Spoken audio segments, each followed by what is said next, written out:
ভয়ঙ্কর ঘটনার ছক। 2 মাস কলকাতায় 5 জনের বেশি জমায়েতে নিষেধাজ্ঞা কলকাতা পুলিশের। নিচে লেখা, কয়েক সপ্তাহের মধ্যেই ভয়ঙ্কর ঘটনা ঘটতে পারে এমন খবর রয়েছে কলকাতা পুলিশের কাছে। এই মর্মে বুধবার বিবৃতি দিয়ে কলকাতা পুলিশের কমিশনার মনোজ ভার্মা জানান, আগামী 2 মাস 5 জনের বেশি জমায়েত করা যাবে না।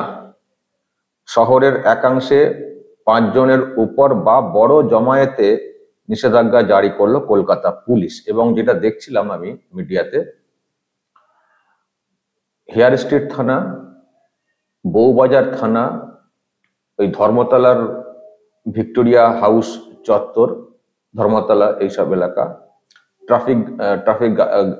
ট্রাফিক গার্ডের যে এলাকাটা, এইসব এলাকা মেনশন করে দেওয়া হয়েছে যে এখানে আগামী 2 মাসের জন্য কোনো বড় জমায়েত করা যাবে না। মানে ওই 144 যেটা ছিল আর কি, এখন তো 144টা নেই, এখন তো মানে বিএনএস হয়ে গেছে, তো এটা 163 আর কি, 163 ইকুইভ্যালেন্ট টু 144, ওটা নাকি ওটা জারি করা হয়েছে। এই হচ্ছে রিপোর্ট।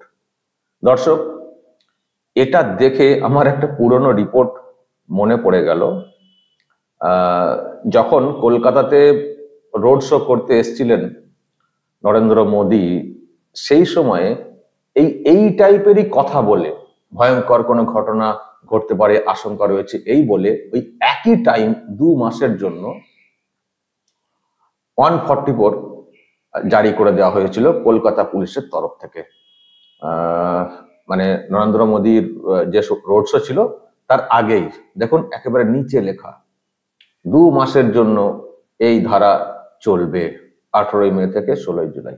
একেবারে একই কারণ, একই সময়, মানে পিরিয়ডটা 2 মাস, একই যুক্তি, আর ওই এলাকাটা ওর মধ্যেও ব্যাপারটা ছিল। এই সময় ছিলেন বিনীত গোয়েল।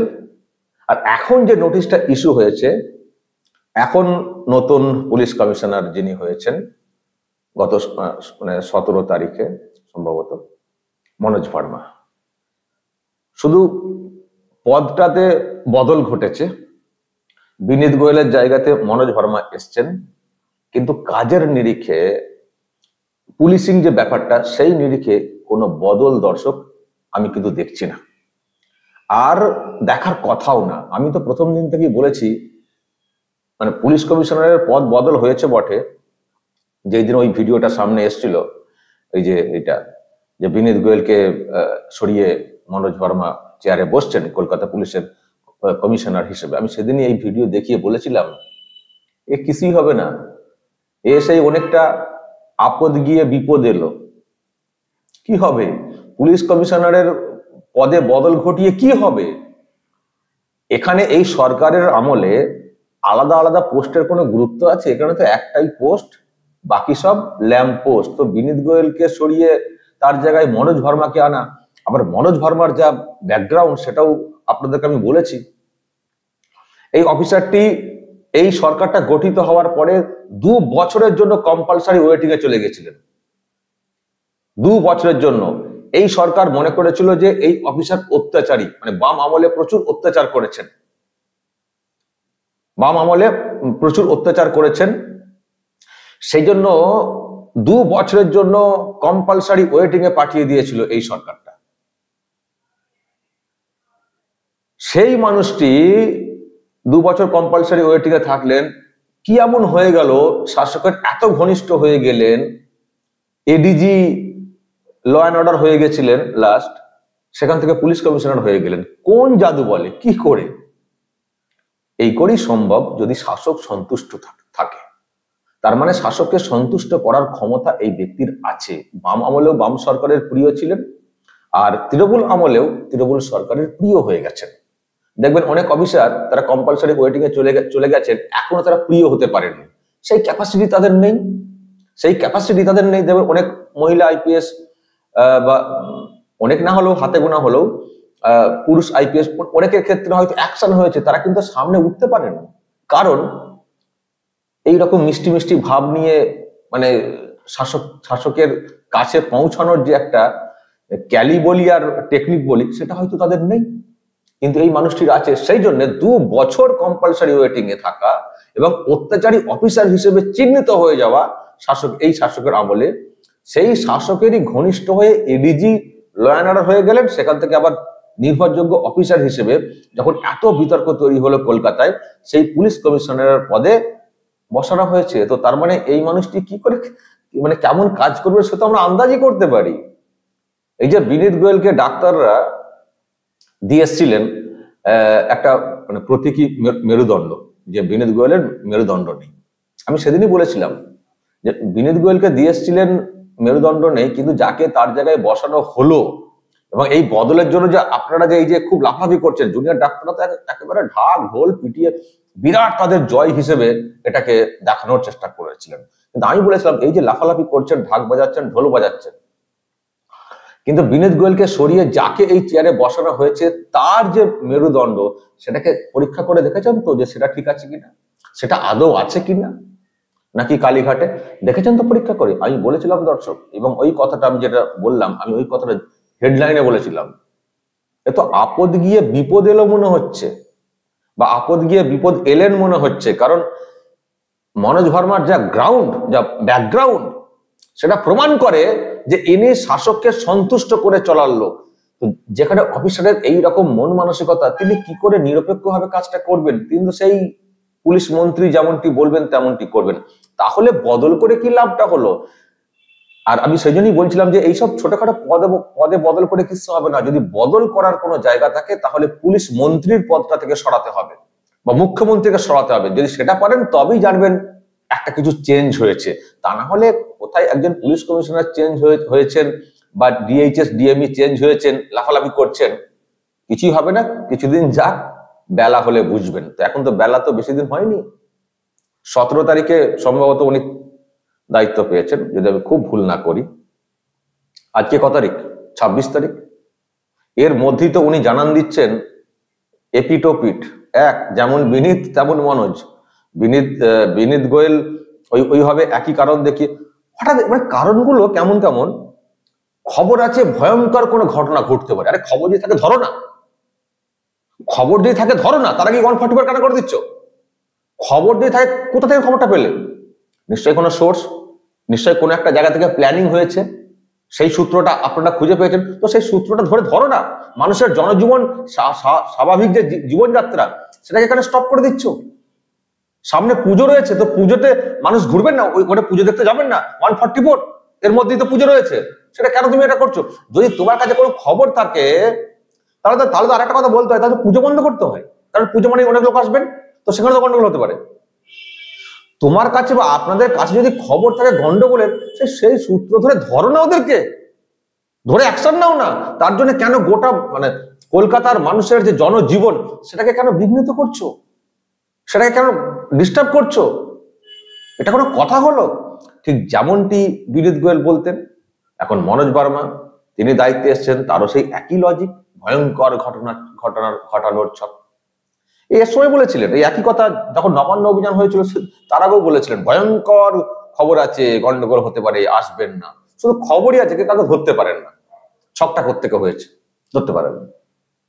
আসলে দর্শক, এটা পরিষ্কার, আসল ছকটা কি সেটা তো পরিষ্কার। আসলে এখন যেহেতু প্রতিবাদ কর্মসূচি পালিত হচ্ছে, ধর্মতলা চত্বরেই বেশি বেশি করে হচ্ছে, সেই জন্য এগুলো খুব অস্বস্তির কারণ হয়ে দাঁড়াচ্ছে শাসকের কাছে। সামনে পুজো, ওনারা চাইছেন পুজোতে ঢুকিয়ে দিতে সকলকে। এখন মানুষজন পুজোতে ঢুকতে পারছেন না, কারণ অভয়ার যে কাণ্ড ঘটেছে আরজি করে। যে কোনো ভাবে এগুলোকে চাপা দিয়ে, এই যে এত প্রতিবাদ যে কর্মসূচি, সেগুলোকে চাপা দিয়ে উৎসবে যাতে মানে মানুষকে মানে ঘুরিয়ে দেওয়া যায়, তার একটা মরিয়া চেষ্টা, যেন প্রতিবাদ মিছিল ধর্ণা এইসব যেন এই সময় না হয়। কারণ ধর্মতলা ওইসব চত্বর খুব মানে ফোকাসে থাকে। যদি এইসব চলে তাহলে পুজোটা আমাদের মাঠে মারা যাবে। আর পুজো তো আমাদের একটা মানে প্রচারের প্ল্যাটফর্ম। পুজো হবে, ব্যানার হবে, দিদিমণি ফিতে কাটবেন, তারপরে কত কি বলবেন, কার্নিভাল হবে। তো এই সবগুলোকে ঠিক করে তো করতেই তো হবে।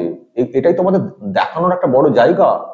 কত উন্নতি করেছি সেটা দেখা, মানুষকে ওই উৎসবে মাতিয়ে রাখো, এটা তো একটা দেখানোর জায়গা। যদি সেখানে এরকম প্রতিবাদ হয় তাহলে তো মুশকিল হয়ে যাবে, সুতরাং এটা হচ্ছে এই প্রতিবাদ কর্মসূচিকে বন্ধ করার একটা ছক। এই যে বলা হয়েছে না ভয়ঙ্কর ঘটনার ছক, এই ভয়ঙ্কর কোনো ঘটনার ছক না, এই প্রতিবাদ কর্মসূচি যেগুলো হচ্ছে এগুলোকে বন্ধ করার একটা ছক। অলরেডি অনেকে বলে দিয়েছেন যে এই যে উৎসব আসছে এটা হবে আন্দোলনের উৎসব। যতই মুখ্যমন্ত্রী বলুন উৎসবে ফিরুন, আমরা এটাকে আন্দোলনের উৎসব হিসেবে পালন করব। তো এটা হচ্ছে তার একটা ছক, যাতে করে আন্দোলন বা এই সময় ওই প্রতিবাদ কর্মসূচি এইসব যেন না কেউ করতে পারেন। সেই জন্য এরকম একটা কিছু বলে দেওয়া, ভয়ঙ্কর ঘটনা ঘটতে পারে, চলো কোনো কিছু জমায়েত করা যাবে না, এটা হচ্ছে ওই ছক। আদতে এই ভয়ঙ্কর ঘটনার ছক এগুলোকে বিশ্বাসই করি না, আমি বিশ্বাসই করি না। আমি জানি না আপনারা কি ভাবছেন, এগুলো একেবারে বিশ্বাসযোগ্য না। আগের বারও যখন ওই 2 মাস করা হয়েছিল নরেন্দ্র মোদীর রোড শোকে ফ্লপ করার জন্য, যেটা অনেকে বলেছেন পরবর্তী সময়ে, সেখানেও কোনো ভয়ঙ্কর ঘটনা কিছু ঘটেনি। নবান্ন অভিযানেও অনেক কথা বলা হয়েছিল, সেখানেও ভয়ঙ্কর কোনো ঘটনা ঘটেনি। পুলিশ নিজে থেকে উস্কানি দিয়ে গন্ডগোল পাকিয়েছিল। আর এই যে ভয়ঙ্কর ঘটনার কথা বলে এই যে আবার 2 মাস এই চত্বরে জমায়েত বন্ধ, ধর্মতলা ওইসব চত্বরে, এখানেও ভয়ঙ্কর কোনো ঘটনা ঘটবে না। আসলে ছকটা হচ্ছে ওটাই, প্রতিবাদ, আন্দোলন, মিছিল, ধর্ণা এগুলোকে বন্ধ করা, এই হচ্ছে আসল উদ্দেশ্য।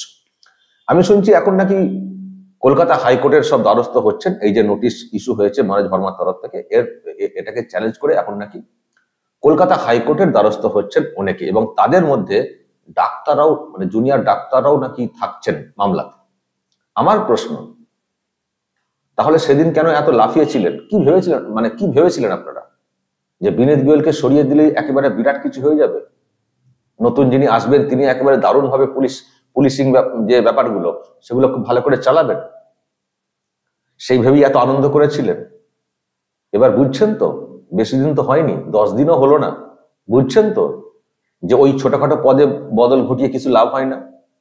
যদি একটি জায়গার বদল ঘটানো যায় তবেই কিছু পরিবর্তন হতে পারে, বাদ বাকি উনার নিচে যেখানে যাকেই বদল করা হোক না কেন আলটিমেটলি কিছুই লাভ হয় না। বুঝছেন তো?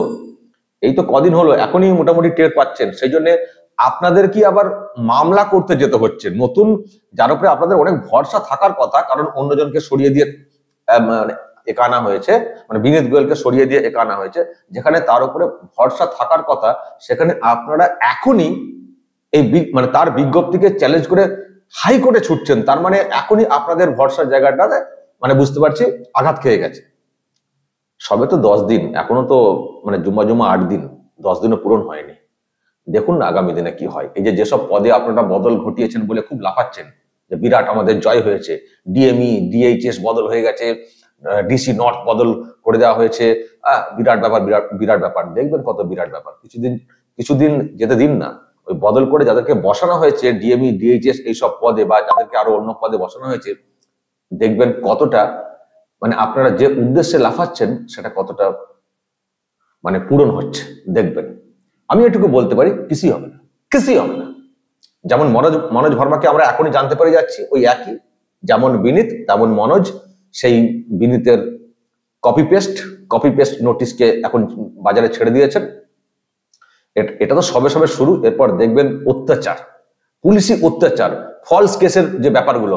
আমি আগেই বলেছি, এই যে মনোজ ভার্মা, একে তো অনেকে বলে থাকেন ইনি হচ্ছেন ফলস কেসের মাস্টার। ফলস কেস মিথ্যা কেস দেওয়ার মাস্টার তো এই মনোজ ভার্মাকে বলা হয়ে থাকে। বিনীত গোয়েলের বিরুদ্ধে অনেক অভিযোগ রয়েছে, আমি তো নিজেও ভুক্তভোগী, কিন্তু ফলস কেসের মাস্টার বলে এইরকম শব্দ বন্ধ বিনীত গোয়েলের ক্ষেত্রে কিন্তু শুনতাম না। কিন্তু মনোজ ভার্মার ক্ষেত্রে কিন্তু এইরকম শব্দ বন্ধ আমি শুনেছি অনেক জায়গা থেকে, যে ইনি হচ্ছেন ফলস কেসের মাস্টার। আর আমরা তো দেখলাম নবান্ন অভিযানের ক্ষেত্রে কত ফলস কেস দেওয়া হয়েছে, দেখলাম তো, নতুন করে আগের কথা ছেড়েই দিলাম। ফলে দেখবেন এই সবে শুরু হয়েছে, দেখবেন এই পুলিশ কমিশনারের কি অত্যাচার। আসলে ওই আর কি, উনি সেটাই করবেন যেটাতে শাসক খুশি হবে, যেটাতে পুলিশ মন্ত্রী খুশি হবেন, মুখ্যমন্ত্রী খুশি হবেন, সেটা করবেন। কারণ ওনার যে মেরুদণ্ড ওটা তো লালবাজারে নেই, ওটা তো কালীঘাটে রাখা আছে। ফলে বেশি কিছু আশা করবেন কি করে? সেই জন্য আমি প্রথম থেকেই কোনো আশা করিনি, বরং আমি ওটাতে বিশ্বাসী হয়ে গেছি যে বিনীত গোয়েল যদি আপদ থেকে থাকতেন তাহলে এখন বিপদ এসছেন। এখন যে কোনো মুহূর্তে আমাদেরকে বড় বড় বিপদে পড়তে হবে এই পুলিশের দ্বারা। এটা দর্শক বলতেই পারে। দর্শক বলবেন যদি আপনাদের এই নিয়ে কিছু বলার থাকে, যা বলার বলবেন, আর যদি জুনিয়র ডাক্তারদের উদ্দেশ্যে কিছু বলার থাকে বলবেন। ওনারা এখনো যেসব ছোট ছোট দাবি নিয়ে সন্তুষ্ট হয়ে থাকছেন সেসব নিয়ে হয়তো আপনাদের কিছু বলার থাকতে পারে। যা বলার বলবেন কমেন্ট বক্সে, নজর রাখবেন আরামবাগ টিভিতে।